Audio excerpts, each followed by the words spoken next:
However, even myself is confused.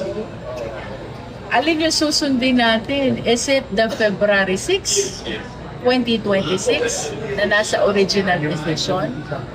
Or is it the January 15, 2026, which was implied in the recent resolution? But I think it is important na maliwanagan, pa-clarify ang Supreme Court yung date kung kailan allowed na ang second impeachment.